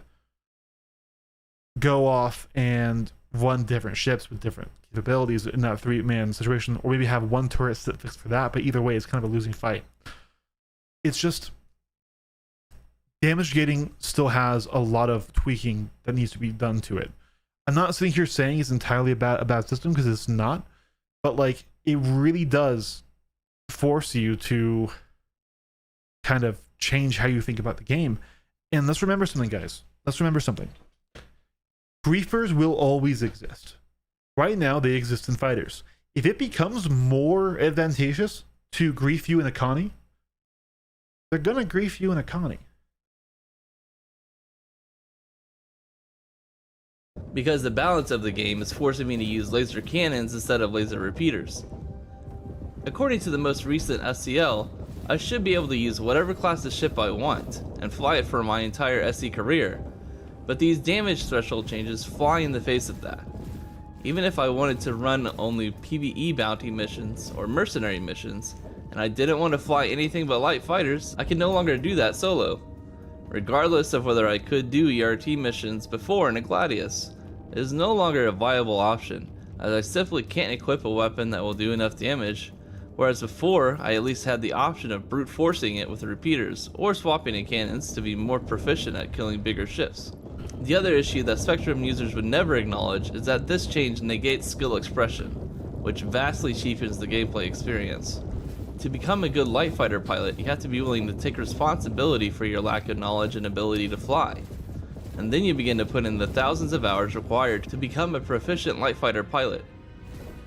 Any pilot that hasn't gone through that training process is easy fodder for most ships in the game, if they're flying a ship like the Gladius or the Arrow. These are not ships that are just innately easy to use. Yeah. They're glass cannons, and if not flown properly, you can die in an instant. I don't think it negates skill expression, but I see what he's saying. Like, guys, you are upset about people who have worked to be better at the game when you as well can work to be better at the game. I get that, but we also need to be understanding that there are just some people who don't have an interest in learning fighters. Like, even me right now as a trainer, and once again, guys, Journey John's a way better pilot than I am, but as a trainer for my org, there are people who do want to PvP and they are interested in it. They have zero interest in climbing into a light fighter, even after I've explained, like, hey guys, this is just for training and it will help you learn the skills to apply to larger ships. They just don't have any interest in that because of either the reputation of the light fighters or just it simply just isn't their style, right? And that's okay. It's okay to not want to do that while also wanting to PvP. What we need to do then is work in the game side to just have the game itself be better at teaching you guys how to play at a high level. Which the ball for that is in CIG's court. But yeah, anybody who just buys the game and buys an Arrow or a Gladius and attacks somebody, they're probably gonna lose. I mean, I lost to a like one of the first PvP fights I ever got into when I first got the game. I was bounty hunting. I was in my Avenger, and this was like in like 3:14. I attacked the Vanguard. The Vanguard slaughtered me. Now, granted, the Vanguards were better, way better back then, but still. Any light fighters that give you trouble have put in effort to get to where they are, and anyone can get to where anyone else is. There's no magical barrier gating somebody from becoming good at the game. It's just effort. That's how they should be, and is also why almost all fighter pilots are happy to see the TTK, or time to kill on light fighters, reduced. Yep. Because that's the experience we want to have. We want skill expression, not infinite TTK, because we can't surpass an arbitrary damage threshold. We want to be responsible for our ability to survive, and not rely on game mechanics to protect us. That's how video games should be in the first place, and it's how they keep our attention. People didn't continue playing Halo because it was easy. They ranked up in PvP or played through the game on Legendary with their friends, and turned on skulls to keep increasing the challenge of the game. If you want to look at what happens to a game when it caters to a casual audience, look at Destiny 2. The first year of Destiny 2 was a disaster because of long TTKs, a bland sandbox, and a lack of challenging content. I won't necessarily agree that difficulty needs to be high for a game to be engaging, but bringing up Destiny 2 hurts me. that game's in such a rough spot nowadays. Between Forsaken and Beyond Light, the game introduced challenging PvE activities with raids, dungeons, and nightfall strikes, and PvP was thriving with Iron Banner, Trials, and Pinnacle weapons to grind for in comp activities. Now the game has no challenge. Abilities are so strong that the weapon gameplay is almost irrelevant. Destiny has been dying a slow death since Lightfall. Marathon is Bungie's latest game, and its greatest struggle is not that it's a competitive shooter, but that it's competing in a saturated but niche market, and the Bungie dev team is not the same as it used to be. Is this still relevant? Catering or... your gameplay to people who want the game to be easy street is only going to hurt the longevity of the game. It goes both ways, right? Here's the thing. You can't appeal to everyone, but there are more casual gamers than there are hardcore gamers. But hardcore gamers are what are going to need to put in thousands of hours into your product, who are going to keep playing it, who are going to keep your sustained members up, and who are going to keep buying content year after year after year. It takes a really special game to be Fortnite. And still, not everyone likes Fortnite. I hate Fortnite, right? But like, you need to strike a balance. In my opinion, the game should be intuitive, immediately engaging and fun, but also not let you achieve the high levels too quickly. There should be a climb, whether that climb is in practice and getting your skill better, whether it's grinding out levels, whether it's working to unlock new regions or new areas in a game. There needs to be a sense of progression. So for us PvPers, our progression is of course our own fight skill. And CIG has been pushing progression in ships, but I'm not sure that really works when you can just buy the ship of the area you want, and they make some ships objectively better than other ships, right?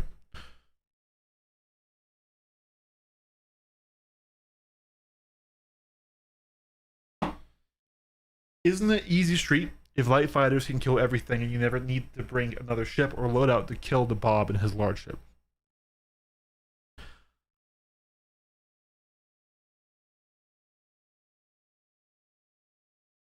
Okay. Okay. Is that what you think Journey John is advocating for? Is that what you think we're talking about?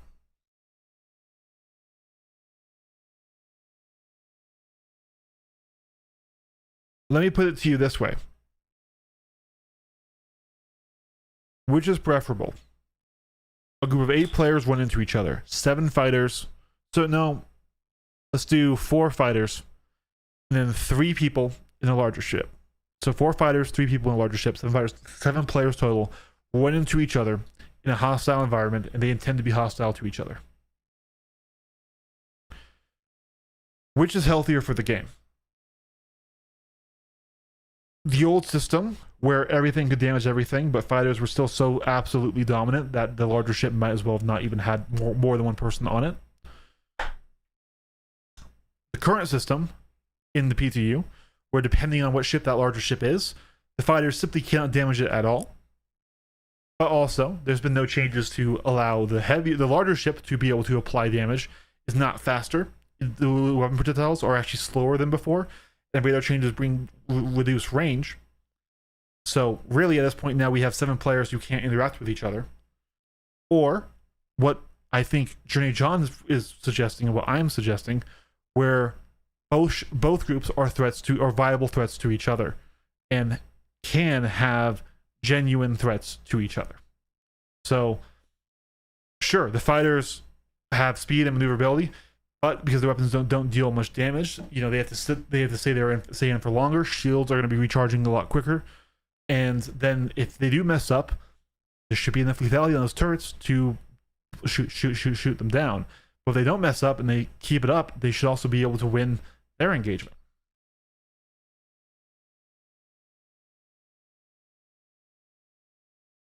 Because Jaeger, what we need to remember is we have to argue in good faith. When we flanderize and when we strawman the arguments of the other group, it helps no one. I'm not saying you're doing that. I'm not saying you're doing that, but a lot of people do that.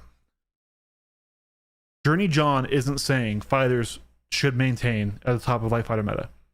He's saying that these changes don't help light fighter meta, and they reduce the amount of interactivity between different groups of players. Once again, in no way was I implying you were strawmanning.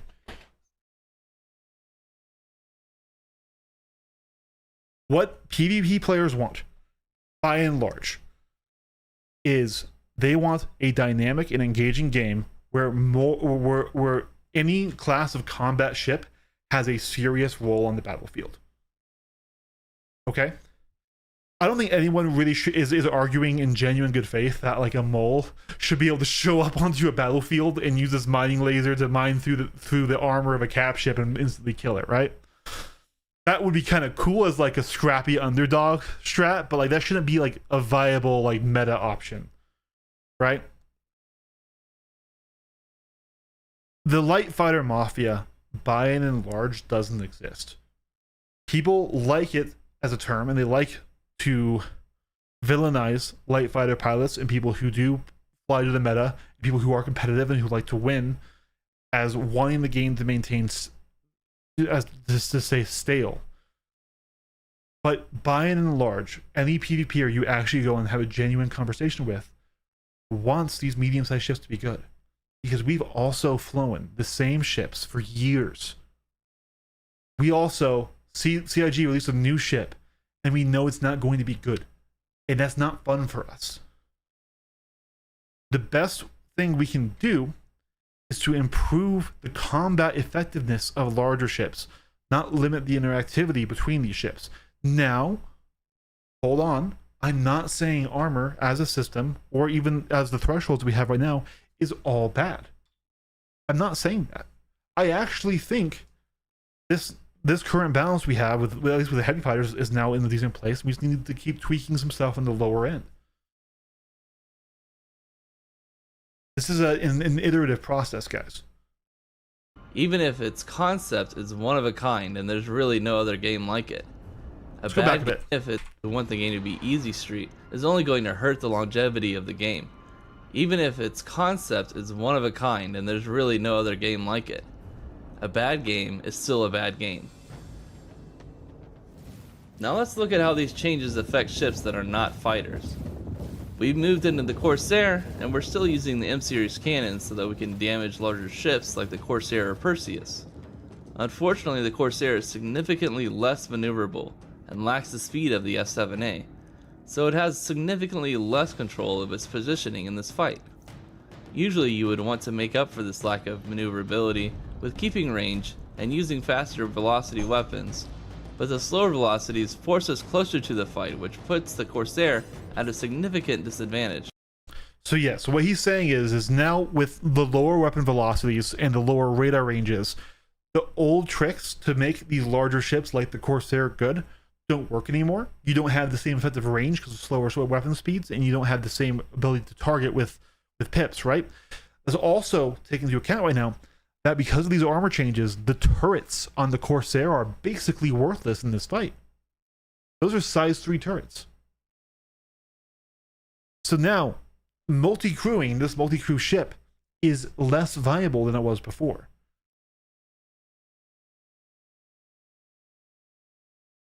Yeah, hi Bear. Light Fighter Mafia is mentioned so much on the forums and on Reddit, and it's because people like to have a villain.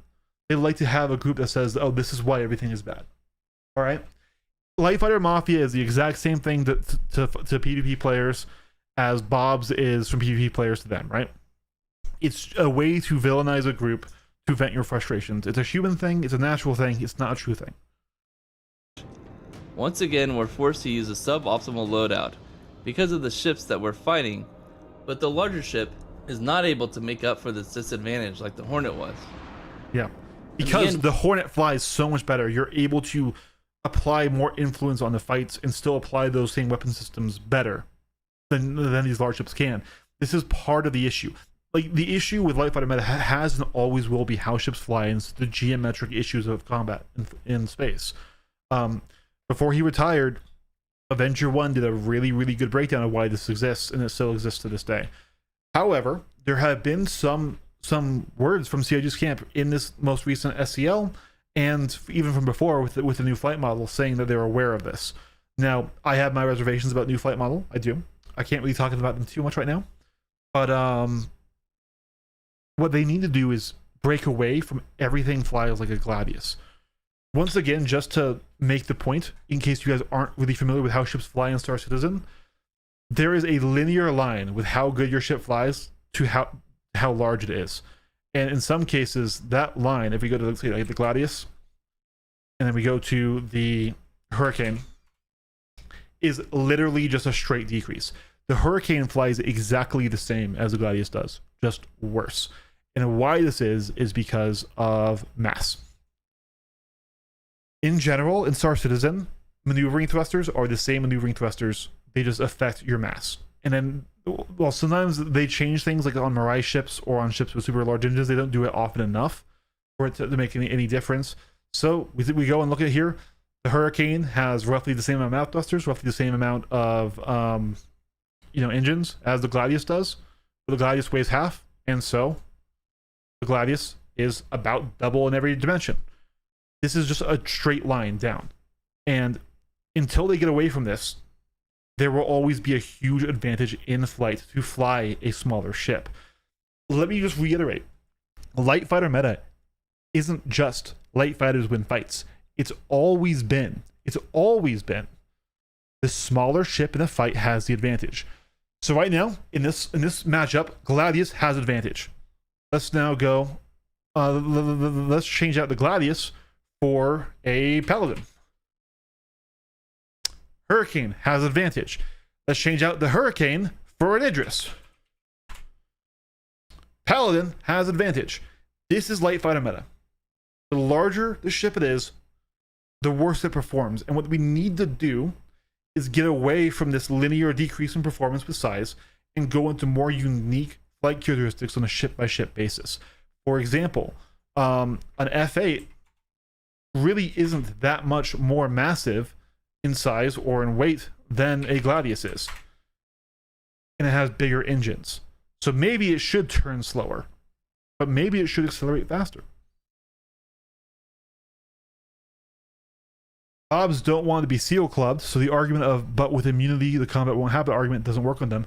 The combat not taking place is a win for Bobs. Perhaps some of them, but that's a really reductive argument. I don't think anyone genuinely is looking at Star Citizen with an idea of what's best for the game and saying combat should be removed. No, we should form an actual mafia. That'd be way more entertaining. It kind of would be. Yeah. We will find even less success with the Corsair than we did with the Hornet. Looking at the Let's back up a bit. is not able to make up for this disadvantage like the Hornet was. In the end, we will find even less success with the Corsair than we did with the Hornet. Looking at another scenario, which I wasn't able to recreate since the Xenothreat missions were down, let's say I took a Perseus to fight an NPC Hammerhead, and I had 2 turret gunners with me. Where before I would have to manage my shield faces and avoid taking damage to the hull from both fighters and the Hammerhead, now a stock loadout Hammerhead and most ships in fact can't even damage the Perseus. So it essentially trivializes nearly all PvE ship combat experiences. You can essentially just sit and blast away at a Hammerhead with no risk to your own ship. Even mini base turrets. Oh, wait, is that true? I think it is true. Hold on. I think it is true. Hold on. Perseus. 418. Yeah.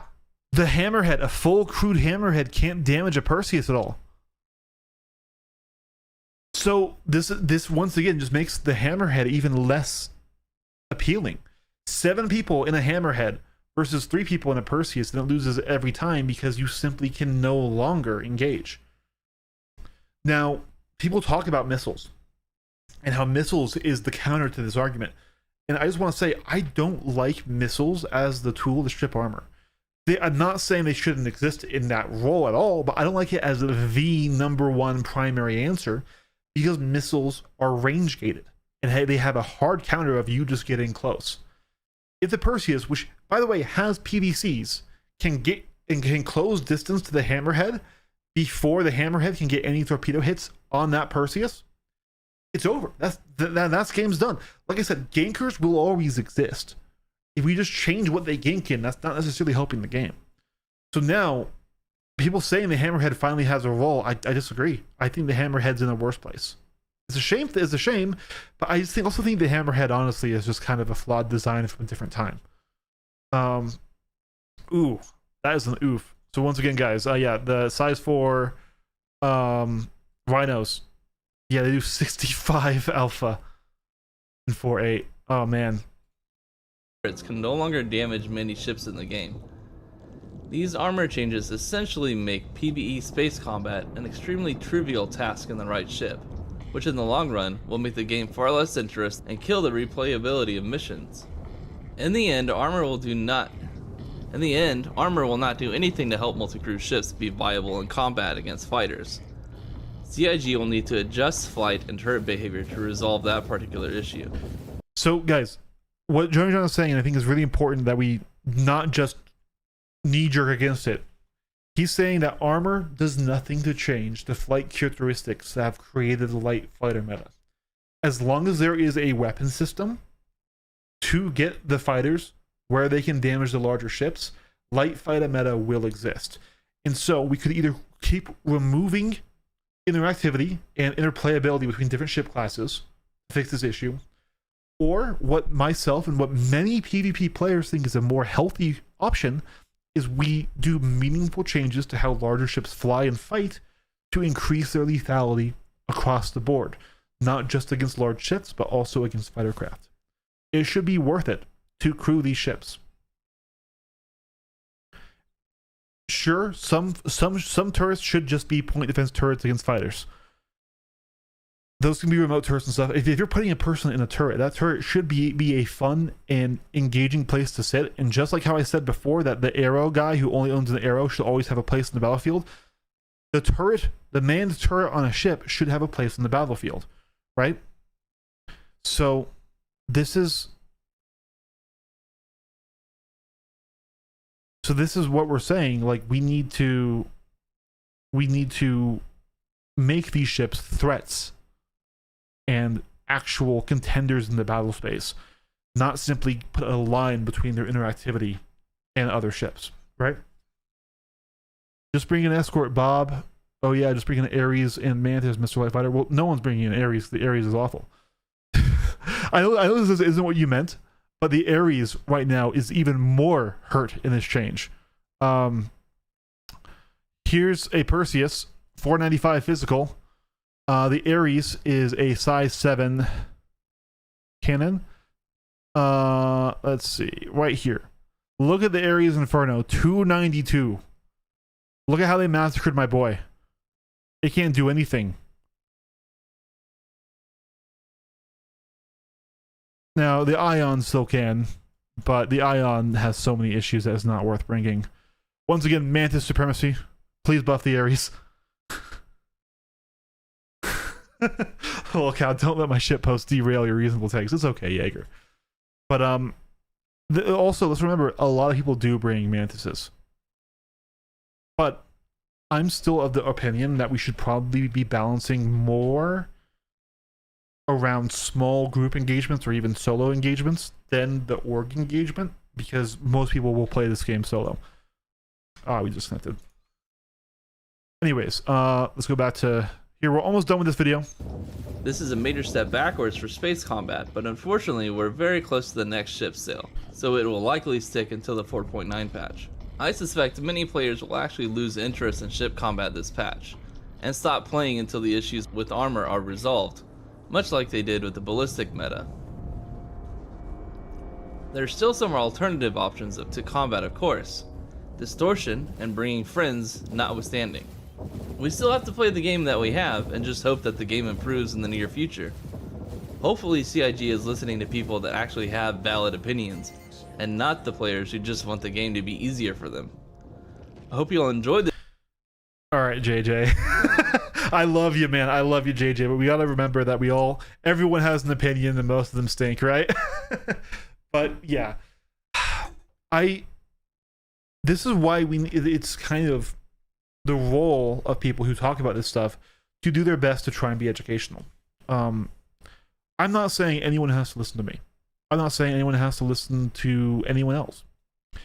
But if we continue to share our knowledge and to share why things happen, we can hopefully move as a group, as a unit that is the Star Citizen community, towards a better place. I ask that if you guys have watched this video, that even if you disagree with me, and even if you think I am entirely stupid for all the takes that I've given, I hope that you give me the benefit of the doubt that I'm at least arguing from a place of good faith. And that even though I'm a fighter pilot, that I want the game to improve, not just for me, but on the whole. All right? And I will give you that same benefit. I will say, hey, listen, just because you guys really like the armor changes, I don't think it's just because it selfishly benefits you. I think it's because you think it's genuinely trying to improve the game. And as long as we give each other the benefit of the doubt, and we understand that most people who aren't trolls are going to want a better game in the long term, we can get there. Once again, just a really quick touch about what Light Fighter meta is. People who've never really had to think super critically about it. It's never been Light Fighter win everything. The Light Fighter showcases the most. If snub fighters were used consistently, we would call it the snub fighter meta, right? Because I mean, let's replace this with the Mirai Fury. Boom, huge flight advantages for the Fury, right? So, what Light Fighter meta is because of how CIG has linearly balanced ships and their flight based around their mass. A smaller ship, given skilled pilots, has the advantage across the board. You can give ships more weapons, and you can give ships more armor, and you can even stop the interactivity between ships with armor. But as long as there is a way for a smaller ship to apply damage to a bigger ship, and it can outfly that other ship's guns or defenses, Light Fighter meta will exist. The best changes that we can do are buff turrets to make them not only more fun to be in, but also just simply more effective. We need to add more unique flight variables to ships, right? Like, look at how large some of these engines are on some of these bigger ships. They shouldn't be the same power to weight ratio that the fighters have, right? Sure, the Idris and stuff, those guys should never be able to fly fast or anything like that. But like, there should be more unique behaviors in flight. Once again, to go back to the Hurricane example, the Hurricane is literally just the exact Gladius flight model, but worse in every stat by about half, because it's the exact same thruster and engine package, and it just has almost double the mass. Right? So red right now is Hurricane, blue is Gladius. Yeah. That's why we see this behavior. So as long as we work together, this can be fixed. This should be fixed. I am a light fighter pilot. I don't want fighters to continue to dominate. I want to have an interesting battlefield. I would want more ships so that I could play in and not feel like I was throwing. How many people fly snubs in Arena Commander? Quite a few. Snubs aren't popular ships in general, but like whenever I fly snubs and AC is there. We have to also remember that AC is often used more as a training ground than it is a genuine primary gameplay. So if you own an arrow, you're gonna fly your arrow, right?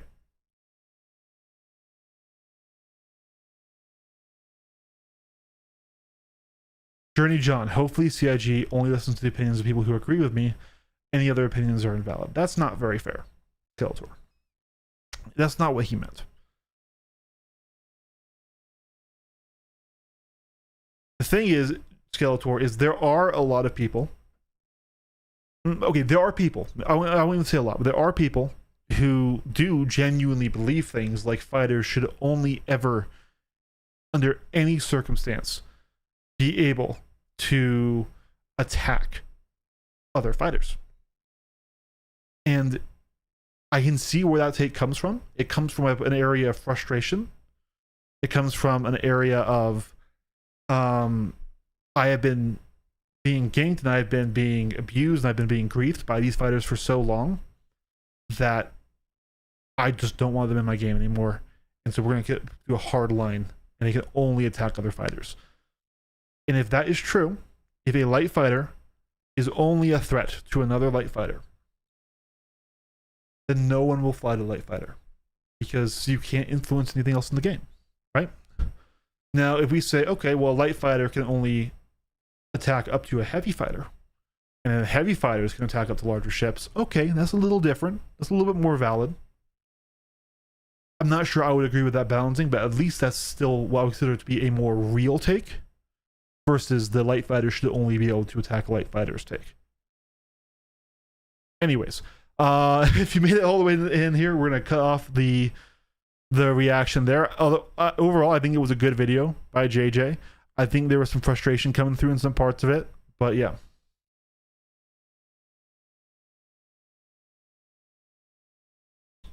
I would say no one agrees. Skeletor. I genuinely would argue that nobody who's making a real argument about the balance of the game agrees that light fighters should be able to solo every other class ship in the game. And it's not been the dominant flight model for over years. It's been the dominant flight model for the entirety of Star Citizen's existence. Skeletor, I'm a fighter pilot. I'm a PvP guy. Do you think I have no interest in flying other ships? Do you think I have no interest in heavy fighters? Let me just show you something really quick here, Skeletor. That's my background image. Yeah, I don't fly the F8 because the F8 flies like crap. But I love the F8 and I would love to fly the F8 more. The issue is what we don't want is a scenario where players who are intent to fight cannot fight. I fully agree with you, Skeletor, and I think every PvP player who you ask in good faith will also agree with you. Guys, the people who learn how to fly, the people who learn how to fight, don't do it because the light fighters are the best. They do it because they like spaceship games and they like being competitive. They like learning and they like getting good at something. So many people would love to fly these heavy fighters and for them to be good. No, almost nobody goes, there's this guy who spent $300 on a spaceship and I get to kill him endlessly. That's not real. Why sometimes we laugh at when someone brings a Corsair to a PvP fight, we go, oh my god, this is so fucked. It's a criticizing laugh, right? It's this poor guy bought a ship and it can't do what CIG sold it for. What armor does, especially for heavy fighters,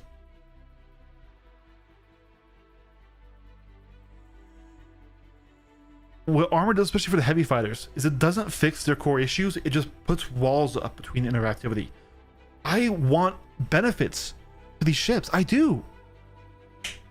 But what we need to do is we need to change how CIG has balanced flight. This here is the issue. Right here, this graph, where the Gladius and the Hurricane, and one of them has simply no advantage. We look at the right side of the graph only, the site that's within these dotted lines. Here, let me get back to... The scaling on the site gets really weird. Yeah, you want to go the other way for it to be more easily visible, right? So weird. Anyways. The dotted line, this section, this is how it flies. Now, on the Hurricane, you can say this is made up for by the turret gunner, but this is still just the example, right?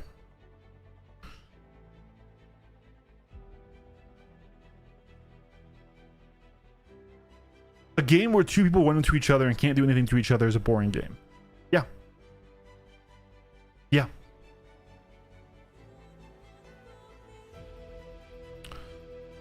So let's go to the F8. So now we've removed the turret question. So if the Hurricane's disadvantages were made up for by the turret, here's how we go. And now you say, guys, well, let's put it to you this way. If more health and more guns hasn't fixed the issue, why will armor? All armor will do, at the best case scenario for you, all armor does, the best case scenario for whatever ship you want to be good, is you can no longer be killed by these fighters. It doesn't mean you can kill them. What I and what PvP players want is they can kill you, but you can kill them. And it's a skill check, and it's a knowledge check, and it's an equipment check for who wins that fight. Right? I think if you ask anybody in good faith, and you don't just assume Light Fighter Mafia or Bob, and you have a genuine, real discussion with somebody, they think that if two ships are being flown the way they're supposed to be flown, and they're fighting each other, it should come down to the skill and coordination and the loadouts of those ships, who wins, not just an arbitrary check saying, well, this ship flies bad, so it can't get hurt.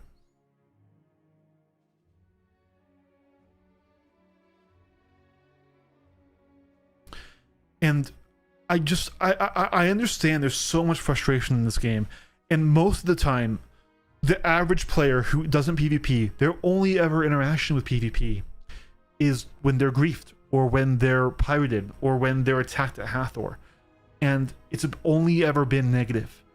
And so anything that they perceive as harming those people who have harmed them is a good thing. But that's not valid, and that's also not who we are. Yeah, that's a good example with the Gladius S, Hornet, and then Lightning. Good shout, Blitz.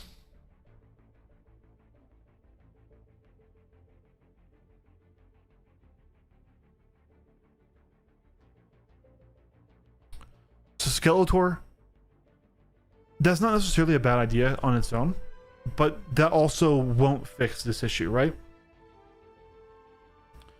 In this issue, what we are showing you right now on this graph, this is why fighter meta exists. This is why small ship meta exists. This is why snub fighter meta exists. This is why light fighter meta exists. Because it will always be more efficient to apply damage while not taking damage than to apply or not apply damage while taking damage. I always say that really weird. If one ship can get to a positional win where it cannot be harmed, it will almost always win that fight. Whether it's about time or worthiness, I actually, this one area of the video I didn't go into, but I did kind of disagree with JJ, because I am the guy who constantly would at Hathor say, hey, there's a Perseus, hey, there's an Idris, I'm going to go fight it, even though it's not worth my time, because that's what I'm there for, right? Like, that's the whole reason why I'm at Hathor, is to pick fights with people. So, and usually I would count it as a win when they would leave, right? What we need to do is give heavy fighters, give larger ships unique profiles in flight that aren't just your stat but worse. Maybe they have slower accelerations but they have higher top speeds. Maybe they have higher straight line speeds but worse turn rates. They need to give them somewhere on this right side of the graph that is a win that they can fly in. It doesn't need to be everywhere. One ship that does this is the Guardian. Look at this. This is the Guardian. It is this downstrafe. If you understand what Guardian, what the binary circle is, which is the default fight positioning of ships in Star Citizen, you know downstrafe creates distance. So if downstrafe creates distance in a fight, this can make up for your pitch rate and your yaw rate and your roll rate. So the Guardian is one of the few heavy fighters that's actually pretty reliable in a dogfight. It just even sounds like that. Exactly, right? So They need to do more stuff like this, where they give a flight advantage, a tangible flight advantage to more ships. Anyways, that was the reaction. I hope you I hope you enjoyed that journey, John. I hope I didn't invalidate your video. Yeah, but the Guardian can't aim up because his gimbals are terrible. Okay, let's talk gimbals. Oh, I hate the gimbal discussion. So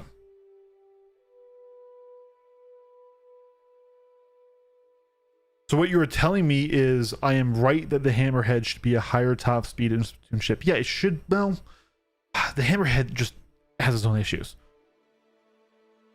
I'm more worried about the insurance cost in this, to be honest. That's fair. That's fair. Yeah, there are other issues, but yeah. So gimbals only are good if you fly with this. If you fly with this, or if you fly with this, gimbals are worthless to you. I could definitely tell, and I was trying not to to focus too hard on any of that.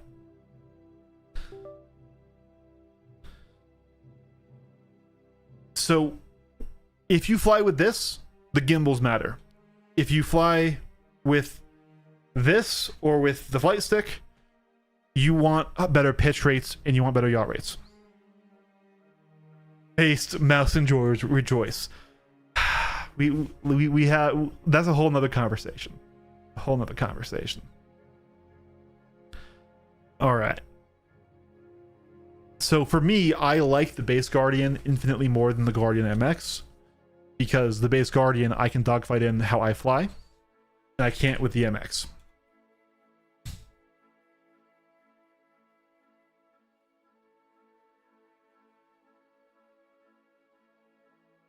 Because you're giving up stats in every other category, right?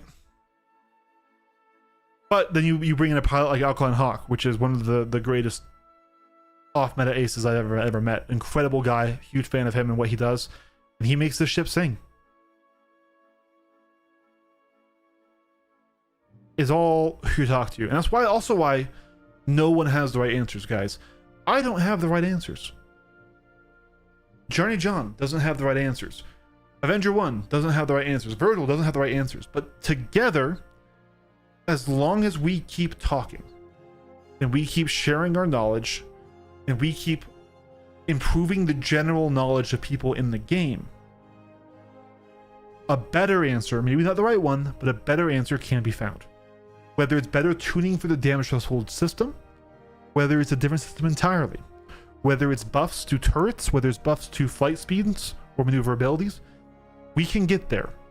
What doesn't help the conversation is calling someone a Bob or calling someone Fighter Mafia and disregarding their opinions.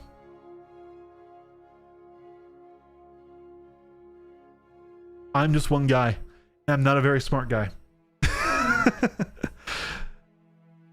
But I do care about this stuff. And I hope at the very least you guys know that I'm trying to argue in good faith. But yeah.